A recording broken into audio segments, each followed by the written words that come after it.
Kalau dirilis PPATK kemarin sempat nyebut 28.000, tapi sebenarnya sampai dengan saat ini mungkin sudah ketemu 200.000 lebih rekening hasil jual beli.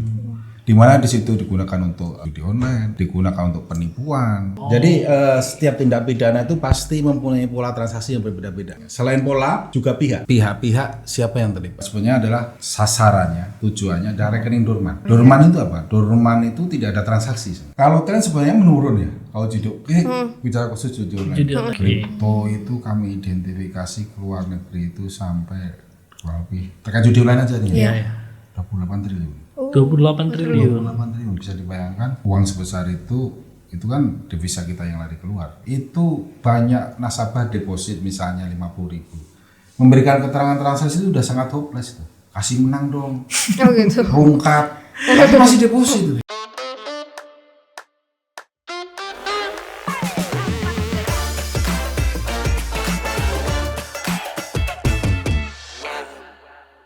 Halo kawan-kawan Tirto, kembali lagi bersama saya Rani di podcast FYP For Your Politics, yang muda yang berpolitik.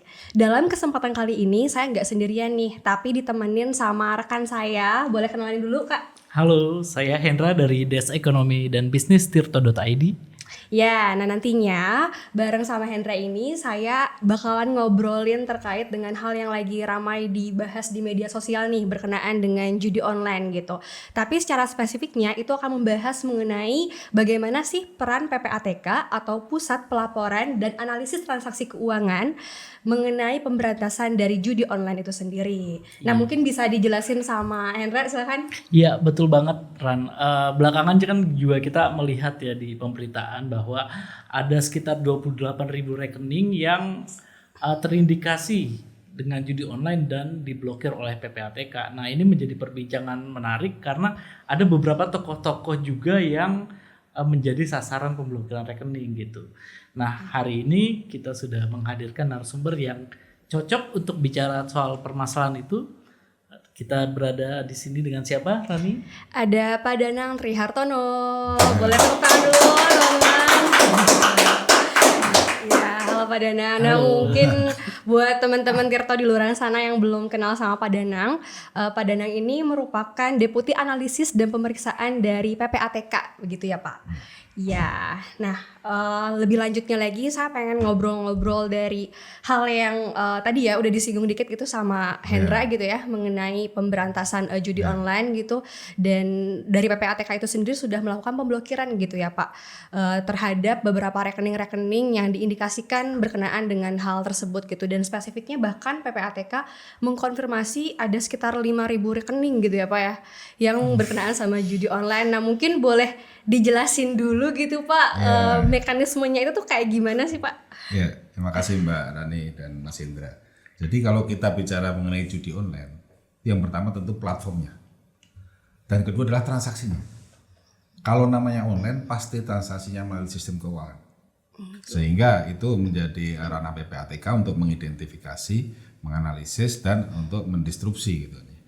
Nah terkait judi online ini untuk deposit kita temukan banyak sekali rekening dari jual beli yang digunakan untuk deposit. Jadi para bandar ini dia membeli rekening orang untuk deposit, beberapa waktu lama pindah ke rekening lagi, deposit lagi di situ dan sebagainya.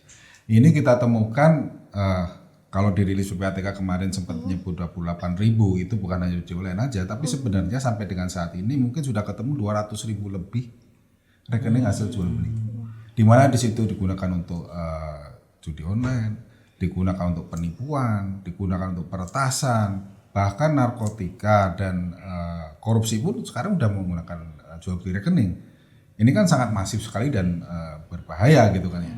Sehingga PPATK perlu melakukan hal-hal yang strategis untuk mencegah hal ini terjadi. Tentu saja sebenarnya yang perlu diketahui masyarakat adalah jangan sampai dia menjual rekeningnya untuk ke orang lain yang akan digunakan untuk tindak pidana. Gitu intinya. Kalau dari sisi kewenangannya tersendiri gitu Pak, dari PPATK itu sebesar apa sih dalam pemblokiran rekening-rekening tersebut? Ya, tentu saja kewenangan PPATK itu mengacu kepada Undang-Undang Nomor 8 2010 tentang pencegahan dan pemberantasan tindak pidana pencucian uang. Di mana salah satunya adalah penghentian transaksi. penghentian transaksi itu adalah semacam blokir lah, kalau di penyidik itu semacam blokir gitu kan. Tapi kita di PPATK penghentian transaksi. Jadi kami memerintahkan bank untuk menghentikan sementara transaksi, dan penghentian ini bisa debit saja atau kredit saja, atau dua-duanya, tidak boleh debit tidak boleh kredit, atau kita hentikan dengan saldo minimal sekian, itu bisa tergantung kasusnya seperti apa. Seperti misalnya kasus kalau perjudian online, tentu saja jangan sampai keluar uangnya, sehingga debitnya kita stop gitu ya. Nah, itu kalau kasus Al Zaitun misalnya, itu kita hentikan juga.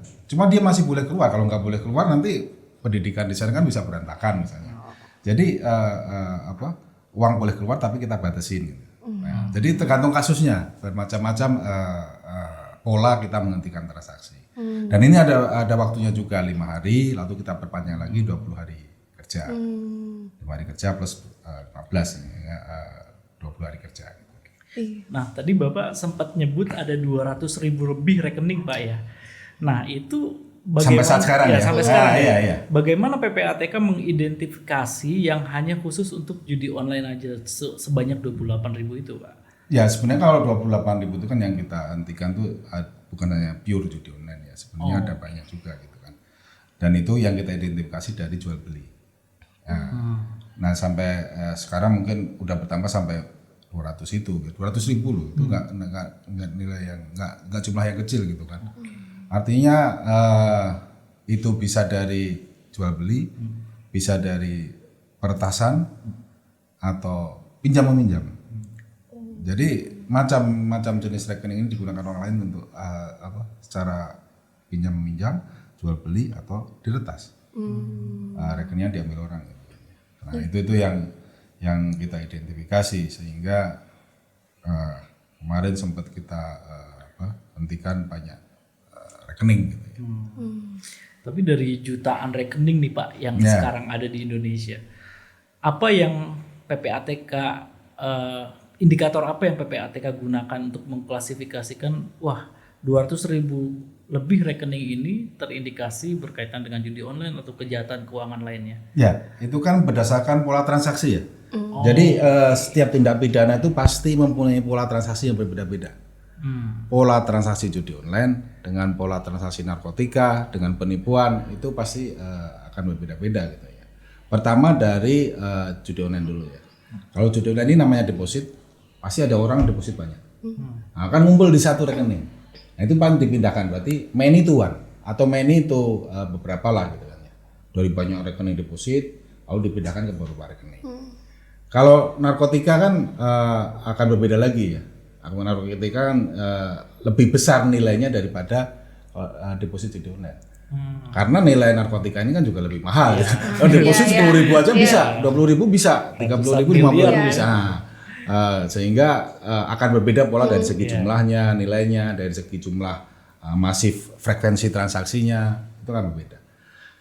Level deposit dengan level istilahnya pengepul atau istilahnya bandar kecil juga berbeda, gitu kan. Nanti bandar besar juga berbeda lagi pola transaksinya. Nah, itu pola-pola transaksi itulah yang kami identifikasi. Lalu korupsi misalnya juga berbeda gitu kan, pola transaksinya. Jadi kami identifikasi, rekening ini diduga terkait dengan judi online, dengan penipuan dan sebagainya. Selain pola, juga pihak. Pihak-pihak siapa yang terlibat? Profil lah kami menyebutnya. Profil misalnya Mas Hendra sebagai Tirto gitu kan, dia bekerja di Tirto gitu kan, udah jelas nanti uang masuknya kan pasti dari owner Tirto misalnya, pengeluarnya ya bisa gitu. Nah, kalau ini di luar profil biasanya. Di luar profil, sehingga inilah yang kami identifikasi. Ada pengklasifikasiannya tersendiri gitu ya Pak ya? Iya. Kami menyebutnya tipologi lah. Tipologinya beda-beda antar satu tindak pidana dengan tindak pidana yang lain. Iya. Nah, dari pemblokiran terhadap beberapa rekening tersebut gitu ya Pak. Nah, pasti kan ada koordinasi dengan pihak bank. Nah, kalau boleh tahu seperti apa sih gitu koordinasi yang dilakukan oleh PPATK dengan pihak bank terkait dengan pemblokiran sementara terhadap rekening tersebut, Pak? Ya, eksekutornya adalah bank. Jadi kami menyurati bank akan melakukan penghentian transaksi atas nama nasabah A, nomor rekening sekian dalam periode berapa hari, 5 hari kerja atau nanti perpanjang 15 hari gitu kan. Itu prosedur namanya. Nah, itu bank menyampaikan kepada nasabah, nah membuat berita acara atau menotifikasi nasabah dan nanti disampaikan ke PPATK sudah dihentikan saldonya berapa dan sebagainya. Gitu. Oh, Jadi seperti itu ya, prosedurnya Pak? seperti itu. Bank yang akan eksekutornya. Oh, alurnya Bukan kami ya, gitu bank yang eksekutor. Baik. Kalau misalkan kemarin kan sempat ramai juga tuh Pak, pendiri Kaskus salah satunya tuh Pak Andri Darwis yang dia bilang tidak berkaitan dengan judi online rekeningnya tapi kena blokir. Nah itu bagaimana koordinasi PPATK dengan pihak perbankan selaku eksekutor menanggapi keberatan masyarakat? Gitu. Jadi begini, kami menghentikan transaksi itu udah lama ya. Udah sejak ada kewenangan PPATK penghentian, tentu saja kami terus berproses. Sudah banyak kasus kami hentikan seperti tadi kami sampaikan kasus narkotika sudah banyak kami hentikan, kasus judi online sebelumnya juga banyak, kasus Alzo itu juga kami hentikan. Jadi sudah banyak sebenarnya. Nah, yang kemarin itu kami menghentikan atas sebenarnya adalah sasarannya, tujuannya adalah rekening Dorman. Dorman itu apa? Dorman itu tidak ada transaksi. Jadi memang Dorman itu ya rekening yang ibaratnya istilah mati suri lah gitu kan ya. Inilah yang kami hentikan. Tujuannya apa? Supaya nanti ternotifikasi ke nasabahnya bener enggak yang kan sebenarnya di aturan APU PPT atau anti pencucian uang yang dilakukan OJK itu harus ada pengkinian data nasabah. Itu rutin itu sebenarnya. Nah ini gradual biasanya bank melakukan hal seperti itu. Tapi dengan kami hentikan maka akan serentak nih. Semua akan dilakukan CDD. Artinya betul nggak rekening yang Dorman ini nasabahnya masih sama dengan yang dulu atau pemilik rekening yang awal. Itu tujuannya. Kalau tadi terjadi kasus misalnya dia aktif, nah itu mungkin dia klasifikasi yang miss sedikit di perbankan sehingga dia terhentikan. Tapi kami instruksikan untuk hal seperti itu langsung dirilis, artinya langsung dia bisa transaksi karena dia memang bukan sasarannya, artinya bukan rekening Dorman. Yang kami hentikan adalah rekening yang Dorman. Nah, Dorman ini juga ada berbagai macam, gitu ya. Artinya memang setelah dipakai kan dia itu pindah-pindah rekening. Saya beli dari Mas Inta rekeningnya saya pakai. Habis itu, wah ini udah terlalu lama saya tinggal. Masih ada uangnya di sini. Jadi Dorman. Iya. Atau memang nasabah benar yang Dorman juga ada. Nasabah yang meninggal tidak diketahui ahli warisnya. Itu rekeningnya dengan Dorman juga ada. Masuk juga Perusahaan kategori juga itu gitu ya Pak? Oh iya, banyak sekali Dorman ini kategorinya. Iya.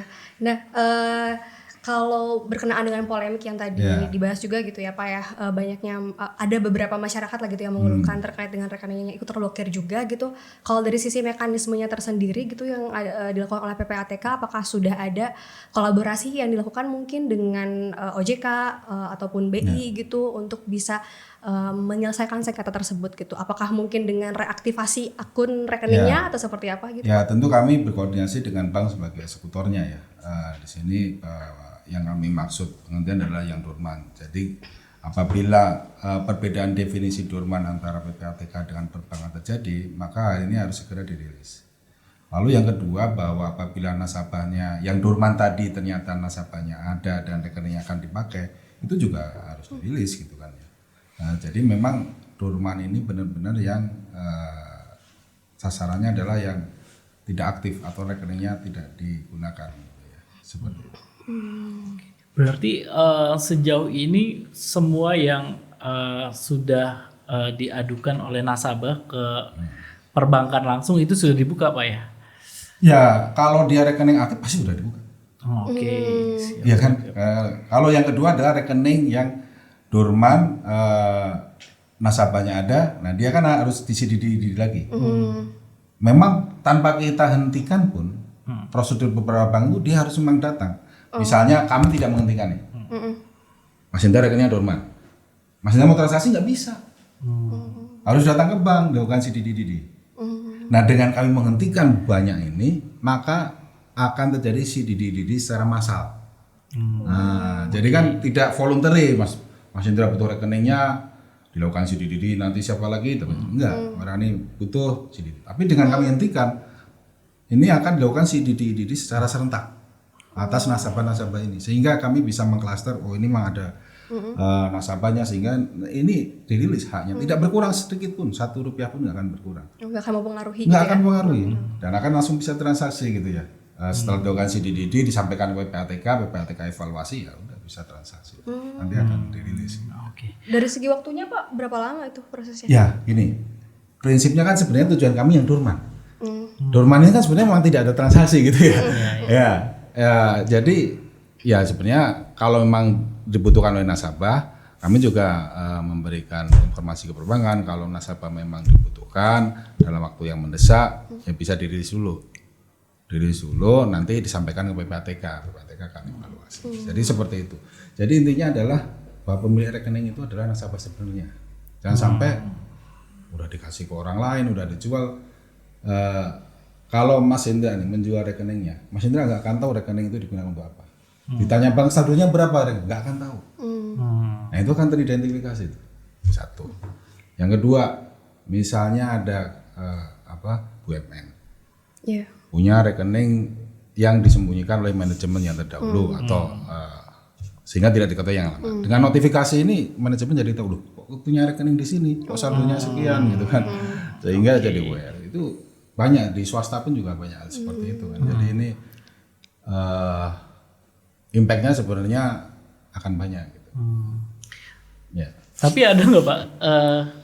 Kan tadi Bapak juga menyinggung ya banyak rekening yang orangnya udah meninggal. Nah itu ada nggak sih rekening-rekening itu yang kemudian digunakan oleh oknum tertentu di pihak bank mungkin ya, terus kemudian dipakai untuk transaksi mencurigakan tadi? Ya itu kan possibility-nya ada dan itu kan teridentifikasi. Dengan dihentikan ini maka akan lebih clear lagi. Lebih clear lagi, misalnya ada rekening yang katakanlah nasabahnya sudah meninggal, tapi rekening ini tidak diinformasikan ke ahli warisnya. Oke. Ya, kan nggak tahu ahli warisnya apa. Misalnya orang tuanya mempunyai rekening di bank X misalnya. Nah dengan notifikasi ini nasabah jadi ahli waris jadi tahu, orang tua saya ternyata masih punya rekening di bank X yang bisa diurus misalnya. Nah sehingga ini kan jadi haknya dia gitu kan ya sebenarnya, haknya ahli waris itu akan terinformasi. Jadi impact-nya sebenarnya akan banyak gitu dengan apa yang dilakukan oleh PPATK gitu. Kalau tadi Bapak sebut 200.000 rekening Pak ya. Nah itu dari sisi jumlah itu apakah meningkat dari tahun lalu atau sebetulnya baru tahun ini aja 200.000 itu ada gitu? Ya trennya sih kenapa kami lakukan ini karena trennya memang kami lihat meningkat ya. 28.000 itu yang kami hentikan di tahun 2024 saja. Dan ternyata di awal 2025 ini banyak juga rekening yang kami identifikasi dari jual beli itu 200.000 itu. Nah 200.000 ini tentu saja sangat masif gitu kan ya, sangat masif dibandingkan tahun yang lalu, sehingga 200.000 ini kami identifikasi terkait tindak pidana apa, lalu di bank mana saja. Nah itu ada yang terkait judi online, terkait penipuan dan sebagainya, dan ya mengkhawatirkan lah gitu kan ya, artinya ibarat rekening ini kan adalah suatu, kalau orang punya sidik jari, rekening ini adalah sidik jari orang dari sisi transaksi keuangan. Nah, kalau udah dipakai orang lain, itu jadi sidik jarinya jadi kacau gitu kan ya. Yang kedua juga akan menyulitkan penegakan hukumnya. Misalnya Mas Indra menjual rekeningnya digunakan untuk deposit judi online. Saya panggil Mas Indra nggak tahu apa-apa di sini.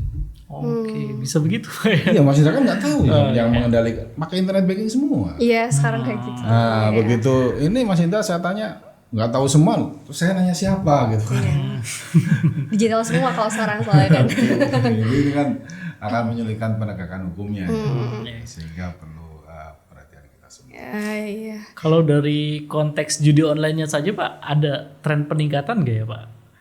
Kalau tren sebenarnya menurun ya. Kalau bicara khusus judi online, Judi online saja. itu trennya menurun. Jadi kalau kita lihat sebenarnya judi online ini real uang kehilangan itu negara itu dari atau masyarakat itu dari deposit.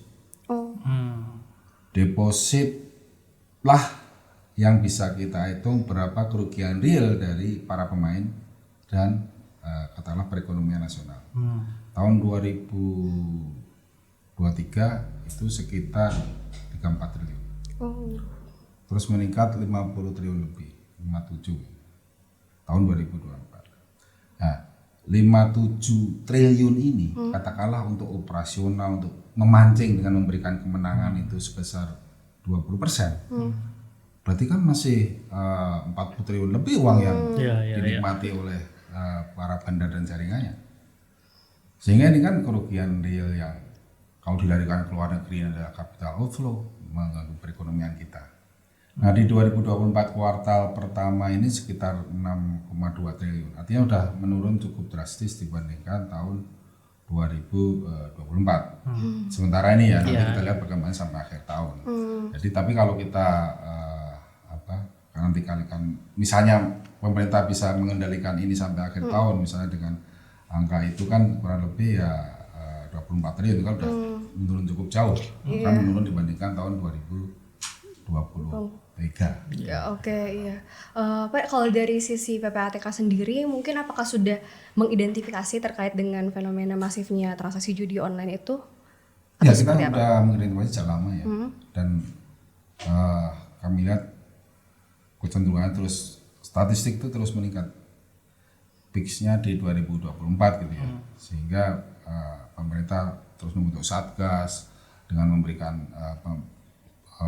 istilahnya kampanye kepada masyarakat mengenai bahaya judi online, terus take down situs yang terus berjalan sehingga diharapkan akan mengecilkan istilahnya market judi online ini gitu kan ya. Kalau aliran uang yang PPATK pantau itu kemana sih Pak? Kebanyakan ke luar negerinya kan banyak nih dugaan-dugaan. Nah yang khusus judi online tuh kemana Pak? Gini, mereka juga sering mengubah pola ya. Di tahun 2023 misalnya mereka melarikan uangnya tuh melalui perusahaan cangkang. Nah, setelah kami identifikasi mereka mengubah polanya lagi. Di 2024 itu banyak menggunakan falas. Kalau falas kan bisa dibawa ke luar negeri ditenteng gitu ya. Dan banyak juga menggunakan kripto. Kripto itu kami identifikasi ke luar negeri itu sampai lebih terkait judi online aja nih ya. 28 triliun. 28 triliun. 28 triliun bisa dibayangkan uang sebesar itu kan devisa kita yang lari keluar. Yang seharusnya bisa berputar di Indonesia, perekonomian bisa berputar di Indonesia, multiplier efeknya di Indonesia, tapi berpindah ke negara lain gitu kan. Yang jadi tumbuh di negara lain. Iya.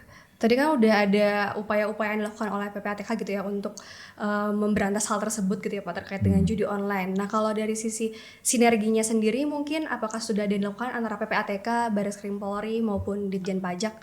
Ya, di Satgas ini kan juga yang diketuai oleh Menko Polhukam ini kan ada pencegahan dan pemberantasan. Kalau dari sisi pencegahan tentu take down di Kominfo misalnya.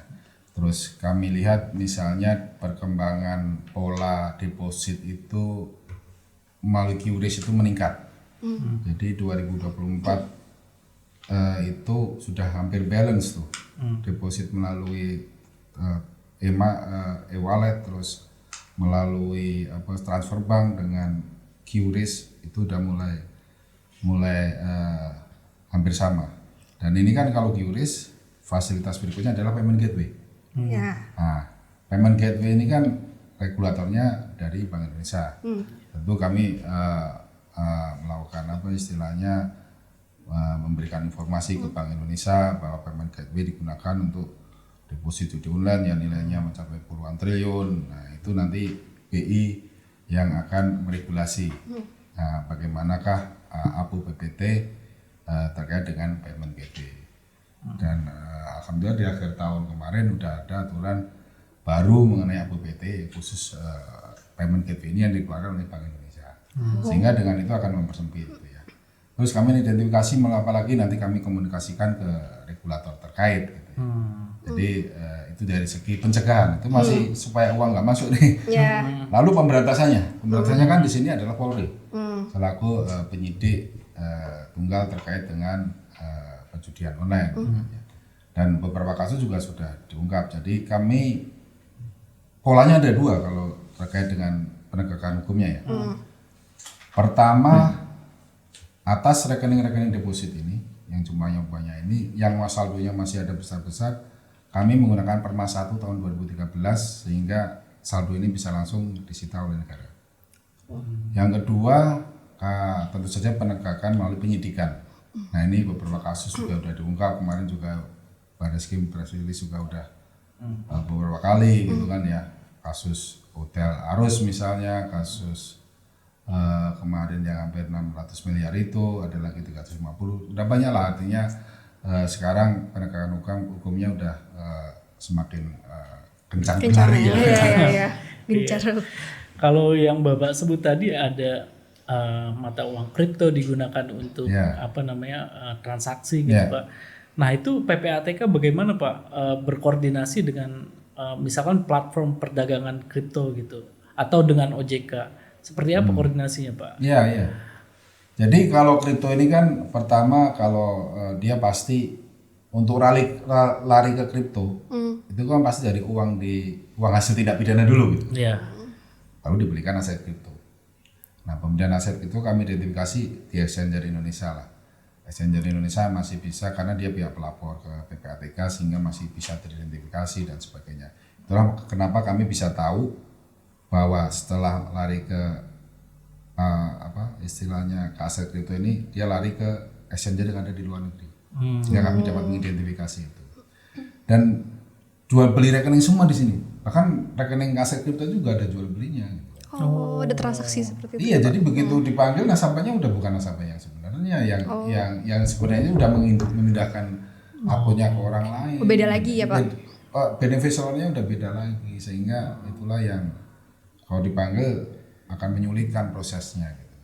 Jadi udah masif nih. Jadi dari setiap player itu udah jual beli semua gitu. Sehingga apabila dipindahkan ke luar negeri akan lebih sulit lagi. Gitu kan. Inilah yang kami identifikasi dan kami udah komunikasikan ke OJK juga bahwa potensi digunakan tindak pidana terkait dengan aset kripto ini cukup besar. Bukan hanya judi online ya. Penipuan juga banyak menggunakan, peretasan juga banyak menggunakan. Gitu.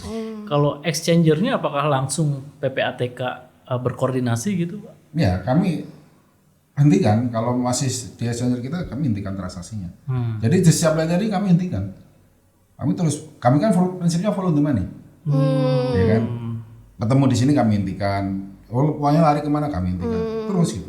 Kita adu cepat gitu kan. Adu cepat dengan pelaku tindak pidana. Jadi gitu. Sampai exchanger-nya pun kami hentikan transaksinya. Iya.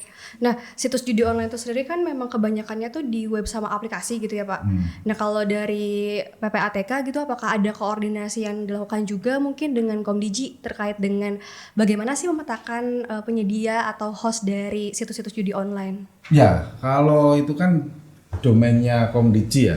Justru kami membutuhkan informasi Komdiji bahwa rekening ini terkait dengan situs atau domain web judul apa gitu. Itu kan nanti untuk mengkonstruksi kasusnya sehingga penyidik mudah untuk melakukan penyidikan lebih lanjut. Sehingga kami kolaborasinya seperti itu. Jadi dulu kalau di awal-awal ya kita buka web judi online udah langsung ketemu deposit nomor sekian. Deposit rekening sekian, deposit rekening sekian. Sekarang harus member dulu. Oh gitu. Harus member dulu untuk tahu detail transaksi. Detail rekening yang digunakan untuk deposit itu mana gitu. Nah, ya. Ya kan nggak mungkin kami harus jadi member tiap apa situs itu. Di Jadi online tuh. Kominfo biasanya dia melakukan crawling dan sistem mereka diidentifikasi, nah itu disampaikan kami tidak lanjuti gitu. Jadi data rekening yang digunakan oleh perusahaan judul dilaporkan ke PPATK, nanti PPATK follow the money dari situ, Pak. Ya, kami prinsipnya banyak sumber ya. Oke. Pertama dari laporan perbankan, bisa juga dari pengaduan masyarakat, juga dari informasi dari Komdiji. Jadi banyak sumber yang masuk ke PPATK dan ini kami lakukan analisis semua gitu. Jadi yang terkait rekening kompleksitasnya dan masif sebesar apa itu akan kelihatan. Ada nggak sih Pak modus-modus lain yang unik gitu, misalnya transaksinya pakai pulsa yang ditemukan sama PPATK yang unik-unik? Ya, ada ya. Cuma kalau kita masuk salah satu web judi online itu menerima deposit pulsa. Oke. Cuma ini kan biayanya relatif lebih mahal. Saya transfer pulsa itu lebih mahal daripada saya transfer istilahnya lewat E-wallet. QRIS atau lewat apa, itu kan lebih lewat e-wallet itu kan lebih murah gitu kan. Jadi ya ada, cuma tidak favorit. Yang favorit ya tetap melalui QRIS, melalui transfer perbankan, e-wallet gitu. Tapi macam-macam gitu Pak modusnya Pak ya? Ya macam-macam. Jadi untuk entry orang deposit perjudian online ini macam-macam gitu ya. Jenisnya banyak. Bahkan mungkin istilahnya menjual koinnya di e-commerce atau di apa itu juga ada gitu. Jadi yang dijual koinnya itu juga ada. Jadi ya. Ya, terlalu udah asik banget nih ngobrol sama Pak Danang. Iya, nah berarti kalau dari sisi pelaporannya tersendiri gitu kepada PPATK dalam menjaring hal-hal atau pihak-pihak gitu ya yang berkaitan dengan situs-situs perjudian online itu sendiri itu tuh kayak gimana sih Pak? Kayak tadi ada sektor misalkan yang misalkan dengan pulsa gitu, terus misalkan melewati toko online atau money changer, hal seperti itu. Ya. Kayak gimana sih Pak penjaringannya? Ya itu kan diketahui dari proses follow the money ya. Follow the money ini ya kami identifikasi dia deposit masuknya ini dari mana saja, rekening yang digunakan apa, terus dipindahkan kemana, oleh siapa, terus akan kami ikutin dan nanti ketemu nantilah itu kripto, nanti ketemu itu money changer dan sebagainya gitu ya. Itu yang terus kami lakukan setiap hari mau seperti itu gitu kan ya. Kami identifikasi, kami analisis, kami pemeriksaan terkait dengan rekening-rekening yang dialiri atau digunakan untuk perjudian online. Karena kompleks banget Pak ya. Ya semakin hari semakin kompleks dan selalu berubah cara ya. Dan sekarang juga kami temukan cara baru lagi yang apa tuh Pak? kami tidak bisa identifikasi, sampaikan di sini. Oh gitu. Nilainya juga cukup besar dan ya saya juga apa istilahnya, kok mereka kepikiran menggunakan cara Bisa ini. seperti itu gitu ya Pak? Iya. Ya dan jumlahnya luar biasa. Oke, pay letter Pak, pakai pay letter? Bukan ya? Enggak. Enggak. Oke. Nah karena kompleks itu Pak, jadi saya tuh mikir ada nggak sih dari pemerintah tuh inisiatif gitu misalkan untuk membantu PPATK gitu dari sisi regulasi kah yang bisa buat gitu untuk membantu pemberantasan judi online ini? Ya saya kira pemerintah bergerak secara bersama-sama ya. Artinya dari segi pencegahannya tadi di Komdiji, di perbankan, lalu pemberantasannya di penyidik, kepolisian gitu ya. Kita bersinergi dan terus bergerak gitu. Tapi perlu dipahami bahwa yang paling penting adalah awareness masyarakat. Bahwa jangan sampai bermain judi lagi gitu kan ya. Iya. Kalau saya lihat notifikasi dari mutasi rekening deposit, itu banyak nasabah deposit misalnya 50.000. Memberikan keterangan transaksi itu udah sangat hopeless tuh. Kasih menang dong. Oh gitu. Rungkat. Tapi masih deposit tuh. Kelihatan tuh Pak ya di PPATK Deposit ya. terakhir mau bunuh diri, tapi masih deposit. Terus-terusan gitu ya. Artinya sudah banyak orang yang putus asa, kalah terus, tapi tetap deposit. Sehingga yang belum pernah bermain jangan sampai bermain, yang sudah terlanjur bermain harus bisa insaf, artinya harus bisa mengakhiri. Dan itu perlu nggak bisa sendiri. Artinya circle-nya atau support sistemnya ini harus ikut menjagain dia jangan sampai terjebak lagi.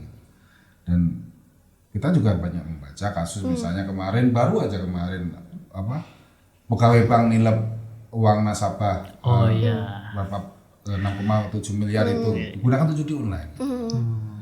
Ya banyak hal seperti itu. Artinya ya yang paling penting demand-nya ini kita kurangi.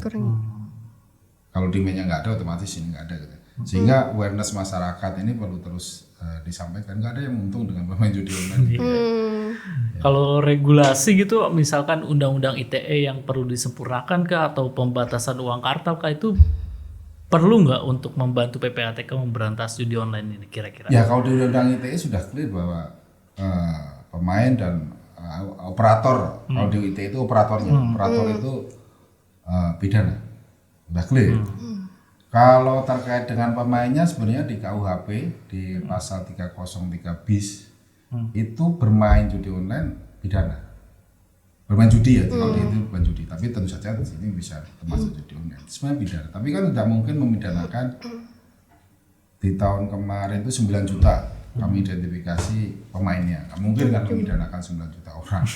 Mahal sekali gitu. Penduduk Jakarta itu banyak banget. Wartal ini 1 juta kami sudah temukan bermain. Artinya kan banyak sekali yang masih bermain masyarakat kita gitu.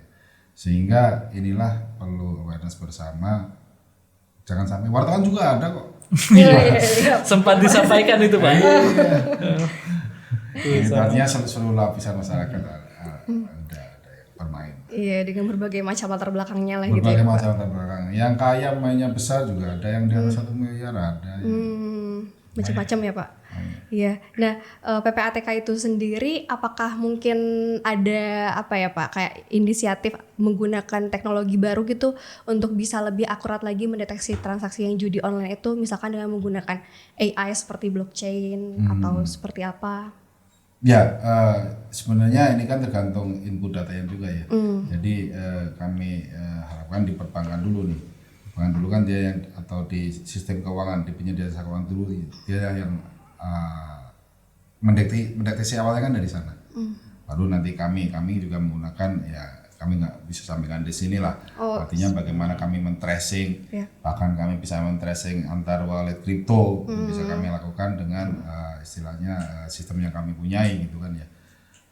Yang jelas yang jadi penghambat yaitu jual beli rekening dan penguasaan rekening oleh orang lain.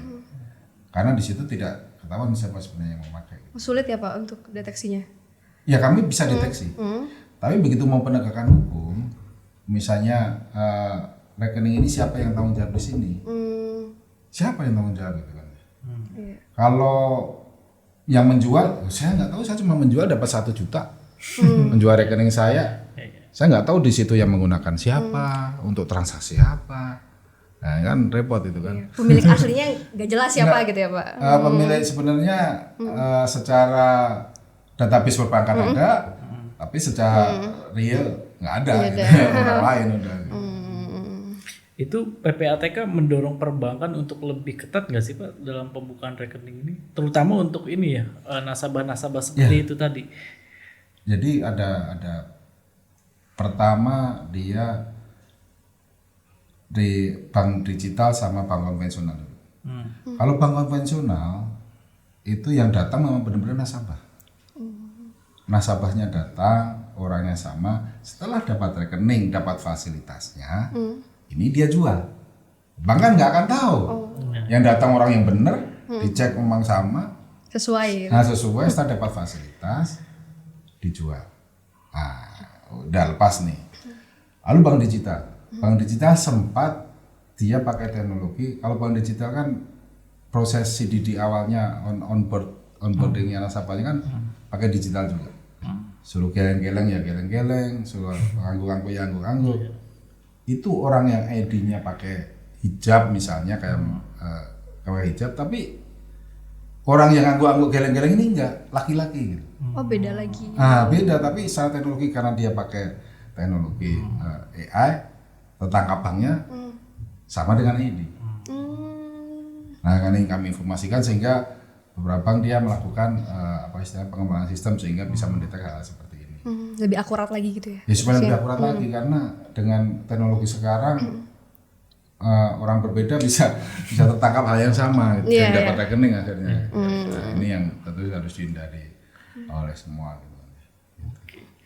Berarti kalau dari KYC di perbankan itu harus lebih diperketat Pak ya, terutama untuk nasabah yang rekeningnya tuh udah banyak dan seringkali dorman gitu ya. Ya, itu berarti dia sering karena umur rekening yang digunakan itu biasanya nggak lama. Jadi kalau nasabah buka, habis itu dorman, buka lagi, dorman lagi, buka lagi, dorman lagi. Nah, ini untuk apa gitu? Itu pasti harusnya ada alert lah ini bahwa dia buka untuk dijual.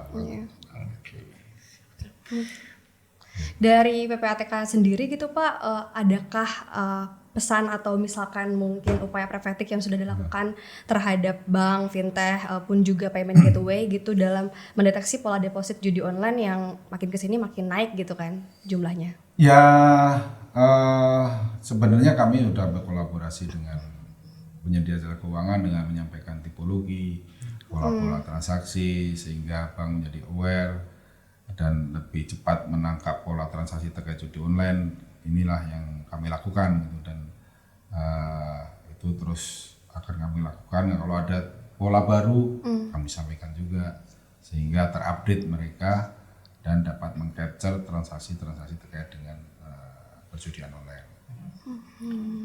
Berarti terus-menerus harus awareness-nya ditingkatkan gitu Pak ya, dari masyarakat juga dan dari ini juga ya, platform juga ya. Ya, jadi sekarang misalnya yang tipologi terakhir ini yang kami sharing ke perbankan ini menggunakan QRIS itu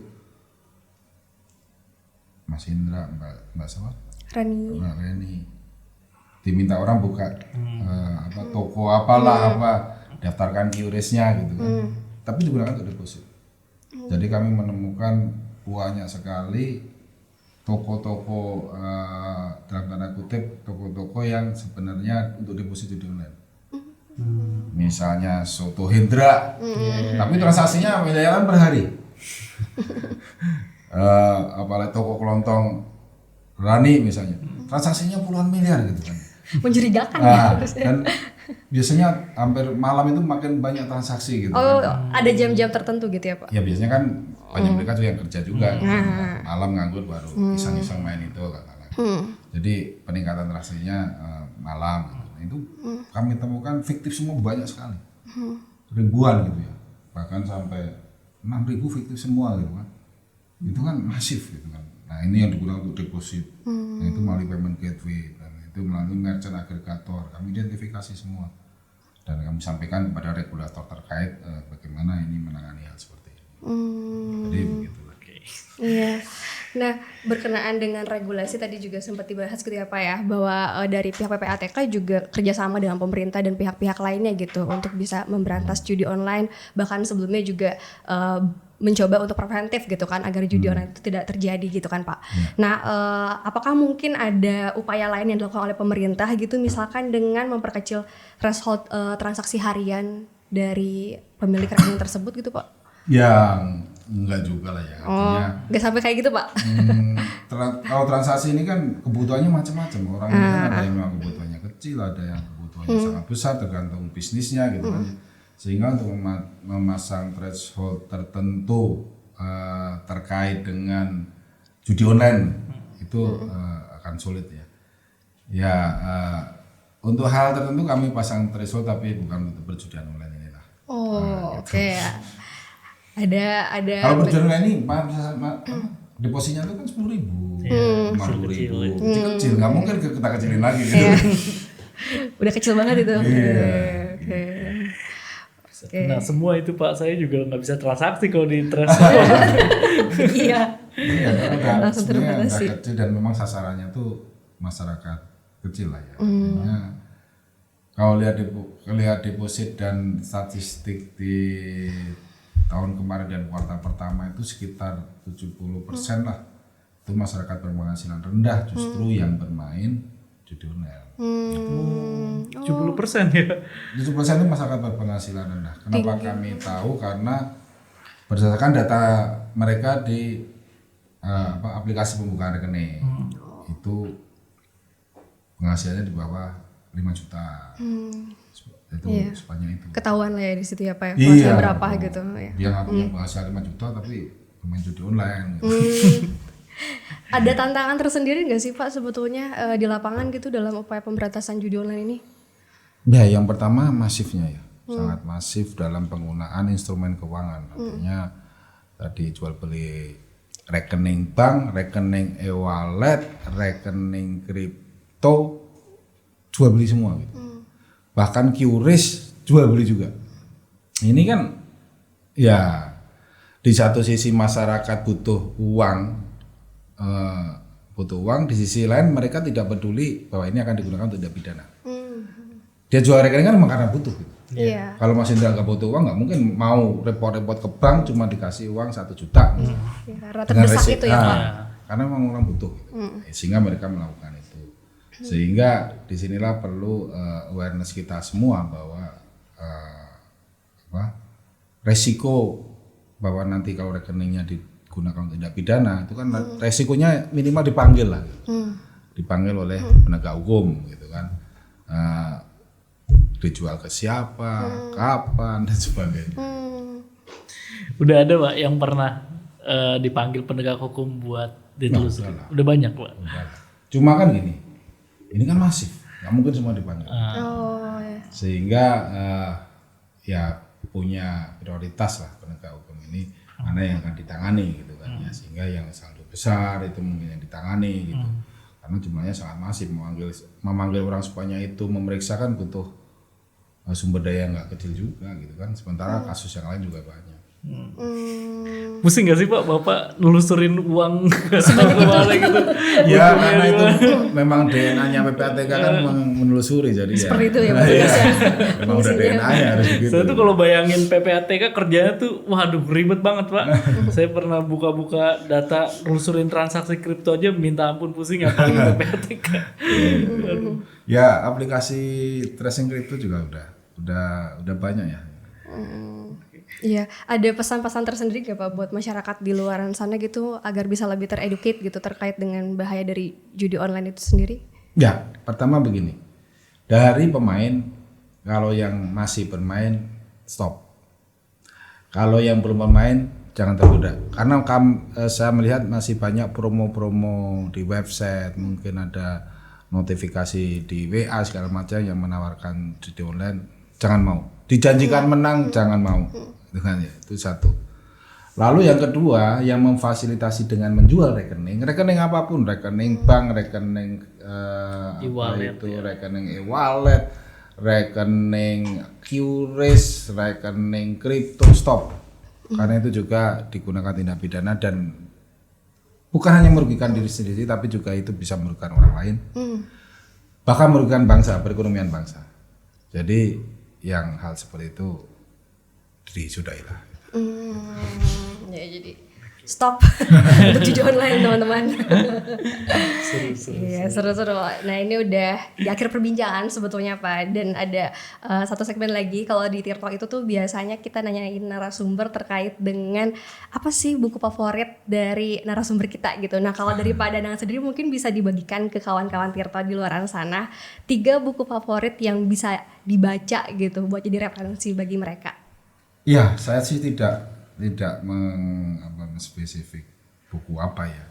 Kalau saya tentang apa gitu. Oh iya. Ya, pertama tentang keuangan gitu ya. Saya senang baca buku tentang keuangan, lalu filsafat, dan yang ketiga tentu saja tentang strategi gitu. Manajemen Pak. 3 hal itu ya. Jadi banyak sekali referensinya dan point view-nya kan beda-beda. Yeah. Jadi semakin banyak membaca juga semakin bagus buat teman-teman. Oke, ada yang mau disampaikan lagi mungkin Pak? Ya, jangan jangan ragu untuk berhenti judi online, jangan ragu untuk memberitahukan sekelilingnya apabila melihat saudara teman yang bermain judi online, dan jangan ragu untuk terus berbuat baik. Oke, terima kasih banyak Pak Terima Danang kasih untuk banyak Bapak waktunya. banyak banget gitu kan hal yang dibahas gitu berkenaan dengan judi online dan hal-hal yang dilakukan oleh PPATK untuk memberantas hal tersebut gitu ya Pak. Terima kasih sekali lagi dari kami gitu ya, kawan-kawan Tirto di luar sana, semoga bisa mendapatkan manfaat, insight. Kalau misalkan yang masih judi online semoga bisa berhenti, dan kalau ada yang mau mulai stop aja, nggak usah dilanjutin gitu ya. Oke. Saya Rani pamit undur diri, dan rekan saya Hendra Friana. ya, sampai ketemu lagi di podcast FYP selanjutnya. Jangan lupa follow, subscribe, dan komen semua sosial media dari Tirto ID. Sampai jumpa.